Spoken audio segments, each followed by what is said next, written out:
2025-26లో మొదటి 9 నెలల tax revenues 2023-24 అంటే మా సంవత్సరం చివరి సంవత్సరం ఆ 9 నెలల కాలంతో పోలిస్తే ఈ 2 ఏళ్లకు సంబంధించిన CAGR compounded annual growth rate చూస్తే కేవలం 1.97% గ్రోత్ రేట్ మాత్రమే కనిపిస్తుంది.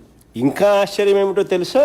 స్కాగ్ అంటే CAG comptroller and audit general వాళ్ళు డేటాను ఈ మధ్యకాలంలోనే అప్లోడ్ చేసి 23 రాష్ట్రాలున్న దేశంలో చంద్రబాబు నాయుడు గారి పరిపాలనలో ఉన్న మన రాష్ట్రం పరిస్థితి ఏమిటి అని అంటే మనము 22వ స్థానంలో ఉన్నాం. చివరి నుంచి 2వ స్థానంలో ఉన్నాం. అంటే రాష్ట్రానికి సంబంధించిన రాష్ట్ర సొంత ఆదాయాలు స్టేట్స్ ఓన్ రెవెన్యూస్ పురోగతిలో 2 ఏళ్ల పీరియడ్ 23-24 అంటే వైఎస్ఆర్సీపీ చివరి సంవత్సరం నుంచి ఈ 2 ఏళ్ల పీరియడ్ కు ఈ 9 నెలల కాలంలో అప్పటికి ఈ 9 నెలల కాలం ఇప్పటికి ఈ 2 సంవత్సరాలకు సంబంధించిన కంపౌండెడ్ యాన్యువల్ గ్రోత్ రేట్ చూసుకుంటే కేవలం 1.97% మాత్రమే పెరుగుదలతో దేశంలోనే అట్టడుగు స్థానంలో 23 రాష్ట్రాలుంటే 22వ స్థానంలో మనం ఉన్నాం. చంద్రబాబు నాయుడు గారి అసమర్థత ఆర్థిక నిర్వహణకు ఇది సాక్ష్యం కాదా అని అడుగుతా ఉన్నాం.